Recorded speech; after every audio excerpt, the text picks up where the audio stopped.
Hello viewers, இன்னைக்கு நம்ம பார்க்க போறது ஒன் பீஸ் எபிசோட் 440 பார்ட் 2.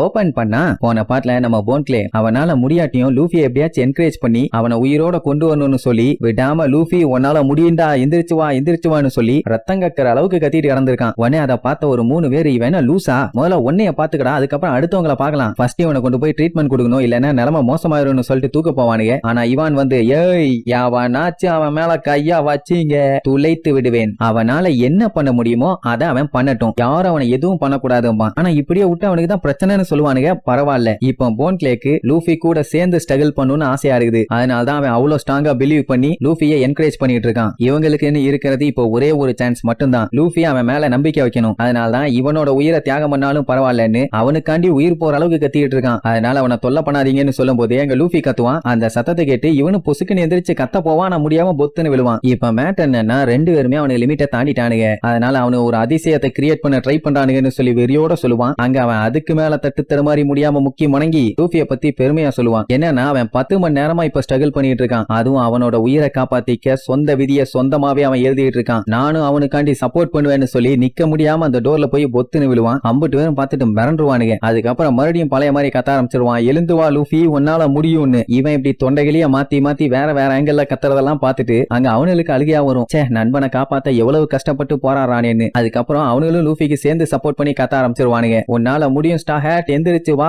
எங்களுக்கு உன் மேல நம்பிக்கை இருக்கு, வா வா வான்னு கத்திட்டு இருப்பானுங்க. இப்படியே அவனுங்களால முடிஞ்ச அளவுக்கு எனர்ஜி கொடுத்து கத்த ஆரம்பிச்சிட்டானுங்க. பாத்தீங்களா, இப்போ போன்க்ளே கொடுத்த தைரியத்தால மத்தவங்க எல்லாருமே சேர்ந்து லூஃபிக்கு சப்போர்ட் பண்ணி கத்த ஆரம்பிச்சிட்டானுங்க. சோ ஒருத்தர் ஸ்ட்ராங்கா இருந்தாலே போதும், மத்தவங்க எல்லாருமே கூட நிப்பாங்க. அப்படியே கட் பண்ணா வார்டன் ஆபீஸ காட்டுறாங்க. அங்க அந்த மகளன் கிட்ட ஒருத்தன் அடிச்சு புரண்டு வந்து கேண்டீன் ஸ்டாஃப் கிட்ட இருந்து நான் ஒரு மேட்டரை கேள்விப்பட்டோம், இந்த மாதிரி ஸ்டார் ஹேட் லூஃபி திடீர்னு காணாம போயிட்டானாமா, அவன் எங்க இருக்கா என்னன்னு யாருக்குமே தெரியலாமா. உடனே அந்த மகளனுக்கு பயங்கரமான ஷாக்கு, என்னடா இப்படி ஒரு குண்டை தூக்கி போடுறீங்கன்னு. அதே நேரம் இந்த ஹனியபால் வைஸ் வார்டனை கெட்டி தொங்க விட்டுருந்தானுங்கல்ல, அங்க வந்த சில செக்யூரிட்டி கார்ட்ஸ் எல்லாம் பார்த்துட்டு ஐயோ ஹனியபால் அங்க என்ன பண்ணிட்டு இருக்கீங்க, சீக்கிரம் வாங்க, ஏகப்பட்ட பஞ்சாயத்து போயிட்டு இருக்குதுமா. அவன் உள்ளுக்குள்ள வண்டையா திட்டிட்டு இருப்பான். ஏன்டா நான் என்ன இங்க இருந்து நிலா சோறு சாப்பிட்டுட்டு பாட்டி சொல்ற வடைக்காண்டி வெயிட்டிங்ல யாரா இருக்கேன், வந்து காப்பாத்துங்கடா மங்கி கூட்டாங்களான்னு. சோ ஹனியபாலையும் ஒரு வழியா ரெஸ்கியூ பண்ணிட்டானுங்க. அப்படியே கட் பண்ணா இம்பல் டவுனை நோக்கி ஏகப்பட்ட கப்பலுங்க வருது. எல்லாம் ஏச கூப்பிட்டு போறதுக்காக தான். டைம் என்னடானா காலையில 7:10. எல்லாம் சரக்கடிச்சு என்ஜாய் பண்ணிட்டு இருப்பாங்கல்ல, அந்த இடத்துல பார்த்தா யாருமே இல்ல. எல்லாம் எங்க போனாங்க, என்ன ஆனாங்க, தூங்கிட்டாங்களான்னு பார்த்தா நைட்டு நம்ம போன்க்ளே கூட சேர்ந்து கத்த ஆரம்பிச்சவங்க விடிய விடிய கத்திக்கிட்டே இருக்காங்க. கண்டிப்பா லூஃபி எந்திரிச்சு வருவாங்கிற ஒரு நம்பிக்கையில. அதே நேரம் லெவல் 6ல இருக்க நம்ம ஏச காட்டுறாங்க. அவன் அப்படியே முடியாம முக்கிக்கிட்டே உட்கார்ந்துட்டு இருப்பான். அப்ப அந்த ஜிம்பை ஏச கூப்பிட்டு,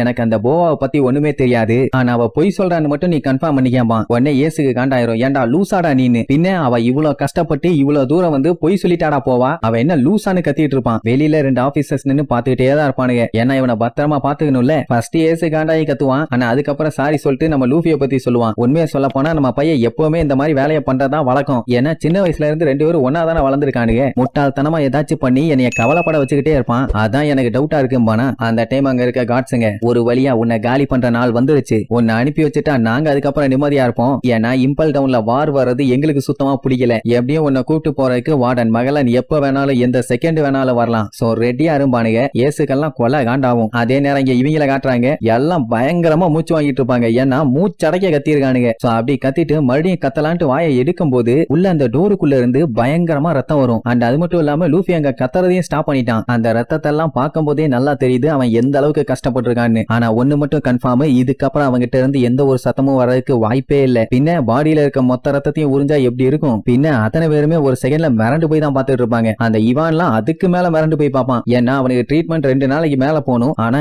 20 மணி நேரத்துல முடிச்சிருக்கான். எல்லாம் ஃபீல் பண்ணி அழ ஆரம்பிச்சிருவாங்க. லூஃபி என்னாச்சுடா என்னாச்சுன்னு. அந்த டைம் அந்த டோரை டம்முன்னு குத்துற சவுண்ட் எல்லாம் பார்த்துட்டு மிரண்டுருவாங்க. என்ன இப்படி கும்மா குத்து விழுதுன்னு. ஏன்னா இன்னும் 2 குத்து விழுந்தா அந்த டோரே பிச்சுக்கும் போல, அந்த அளவுக்கு அடி. அப்படி இங்க எல்லாம் வெளியே மிரண்டு போய் பார்த்துட்டு இருப்பாங்க. அதே நேரம் உள்ள காட்டுறானுங்க. லூஃபியோட கையெல்லாம் சுருங்கி பைய அப்படியே மெலிஞ்சு போய் ஆல்ரெடி சப்பி போட்ட ஐஸ் குச்சி மாதிரி தான் இருப்பான். ஆனா இன்னுமே மெலிஞ்சு ஈக்கு குச்சி மாதிரி ஆயிட்டான். உடம்புல சுத்தமா நோ பிளட். அவங்கிட்ட கடைசியா இருந்த மொத்த எனர்ஜியும் யூஸ் பண்ணி எனக்கு சோறு குடுங்கடான்னு ஒரு கத்து கத்துவான். அவ்வளவுதான், எல்லாத்துக்கும் அப்பவே தெரிஞ்சு போச்சு லூஃபி ஒரு வழியா சாவுல இருந்து எஸ்கேப் ஆயிட்டான்னு சந்தோஷம் தாங்க முடியாம ஸ்டா ஹேட்டு நீ வேற லெவல்டா மாஸ் காட்டிடான்னு சொல்லி தொண்டகிளிய கத்துவானுங்க. மெயினா இவான் என்னன்னா அவனால நம்பவே முடியல. அவன் சரியாக 2 to 3 நாளைக்கு மேல ஆகும்னு நினைச்சான். ஆனா கடைசியில அவன் ஒரு நாள் கூட முழுசா எடுத்துக்கல. அப்படின்னா இது எவ்வளவு பெரிய அதிசயம். இப்படி இங்க இவன் மிரண்டுட்டு இருப்பான். அதே நேரம் வாடான பார்க்க அந்த டொமினோ போயிருப்பான். அவன் இன்னும் கக்கூசுக்குள்ள கலவரம் பண்ணிட்டு தான் இருப்பான். சீக்கிரம் வாங்க நம்ம போட்கேஸ் ஏச கூட்டு போகணும். இப்படியே உள்ளே உட்காந்து முக்கிட்டு இருந்தீங்கன்னா எப்படின்னு கேட்டா வேற என்னமா பண்றது, எனக்கு ரொம்ப சிவியரான டயரியா, கொஞ்சம் விட்டா உள்ளுக்குள்ள இருக்க குடலே பிச்சுக்கிட்டு போயிரும் போல இருக்கு, அந்த அளவுக்கு புடுங்கி தள்ளுது, இந்த வந்துடுறேன்னு சொல்லிட்டு இருப்பான். அதே நேரம் இங்க இவானோட ஆளுங்கெல்லாம் அவங்க கிட்ட என்னென்னலாம் சாப்பாடு இருக்கோ அது எல்லாத்தையுமே கொண்டு வந்து அந்த இருட்டு ரூம்குள்ள தள்ளி விடுவானுங்க. உள்ள தட்டோட சாப்பாடு போதுன்னா அடுத்த 2 செகண்ட்ல தட்டு மட்டும் தான் வெளியில வரும். அவன் சாப்பிடறத பார்த்துட்டு அத்தனை பேர் மிரண்டுருவானுங்க. ஏதோ குழிய தோண்டி உள்ளுக்குள்ள சாப்பாட போட்ட மாதிரி போக போக உள்ள போய்கிட்டே தான் இருக்குது. 30 நிமிஷத்துல என்னடா இப்படி தின்னு தீத்துட்டு இருக்கான்னு பேசிட்டு இருக்கிறதுக்குள்ளேயே அவனுக்கு கையில வச்சிருக்க சாப்பாடு எல்லாத்தையுமே கையை நீட்டி அவனே புடிங்கிக்குவான். இப்ப லூஃபி தின்ன ஐட்டம் எல்லாம் வாரக்கணக்குல சாப்பிடலான்னு வச்சிருந்த ஐட்டங்க இப்படி மொத்தமா காலி பண்ணிட்டு இருக்கான். இவன்லாம் அவன் திங்கிறத பார்த்தே அசந்து போயிட்டான். கொக்கா மக்கா எந்த அளவுக்கு பவர்னு. அப்படி தின்னு எல்லா தட்டையும் வெளியில வீசிட்டு